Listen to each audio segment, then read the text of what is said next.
La cornéa guttata est une des manifestations de la dystrophie endothéliale de Fours.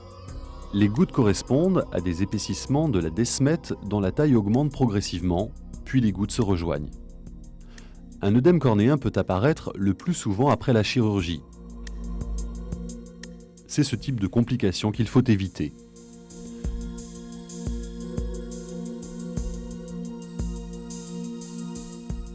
La cornéa guttata constitue un diagnostic principalement clinique qui peut être posé à l'aide d'une simple lampe à fente. Elle représente 4% des examens préopératoires. La lampe à fente est utilisée au fort grossissement avec une fente fine très latérale faisant apparaître des formations réfringentes arrondies, principalement en cornée centrale. Ces gouttes sont bien visibles en coupe anatomo-pathologique. La microscopie spéculaire confirme le diagnostic. Elle permet une classification des zones atteintes selon Lingue, mais surtout une évaluation plus précise des plages endothéliales saines résiduelles qui reflètent la capacité de récupération post-opératoire de l'endothélium cornéen. Un examen spéculaire dynamique de l'endothélium central et périphérique apprécie l'étendue, la densité cellulaire et la localisation de ces zones saines. La densité cellulaire est calculée.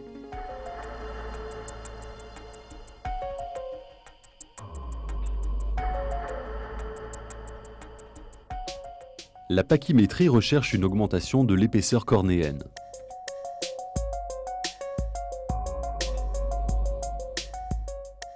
Le diagnostic fait, on peut apprécier le risque chirurgical. La lampe à fente mesure l'étendue de la cornéa guttata et recherche un œdème cornéen confirmé par la pachymétrie. En microscopie spéculaire, c'est l'évaluation des zones saines qui contribue le mieux à mesurer le risque. Au début, les gouttes sont peu nombreuses et centrales. Puis elles se regroupent et s'étendent vers la périphérie, réduisant progressivement les capacités fonctionnelles de l'endothélium.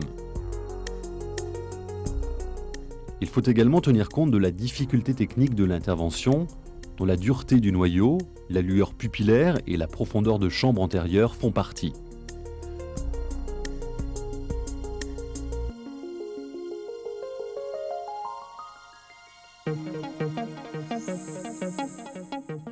Le risque opératoire est mineur si en microscopie spéculaire, l'atteinte est centrale et peu étendue, même si elle est profonde. Seule une intervention difficile peut entraîner une décompensation définitive. Le risque est important si la zone pathologique est très étendue et profonde, alors que la pachymétrie reste normale. Le risque est d'autant plus important que l'intervention est traumatisante pour l'endothélium. Le risque est majeur s'il existe un œdème cornéen préopératoire en lampe à fente ou si l'examen pachymétrique retrouve des valeurs supérieures à 650 microns. Dans ces cas, outre l'information du patient, il faut prévoir une possibilité concrète de greffe cornéenne.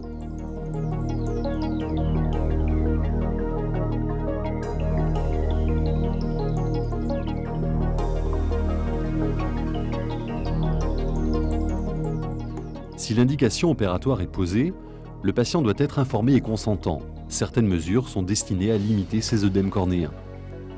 Rarement, l'existence d'un risque endothélial important peut faire préférer l'extraction manuelle pour certaines cataractes très évoluées.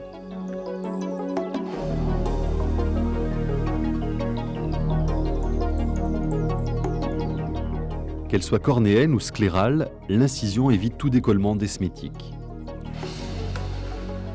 La substance viscoélastique est une association dispersive cohésive utilisée selon la technique classique. Le produit dispersif favorise le maintien de la chambre antérieure et la protection endothéliale pendant la phacoémulsification. Le liquide d'irrigation est spécifique à ces interventions. L'emploi d'additifs intraoculaires est limité. La phacoémulsification précautionneuse est réalisée dans le sac capsulaire et évite tout contact endothélial. Pour l'implantation, le produit cohésif remplit bien le sac. L'incision est agrandie pour une implantation non traumatique.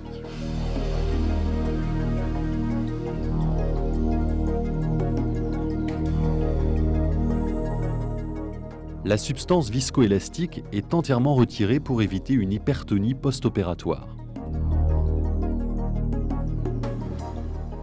Après l'intervention, un œdème cornéen est possible et peut persister quelques semaines. Diagnostiquer, évaluer, informer et prévenir constituent les principaux aspects de cette association pathologique parfois méconnue.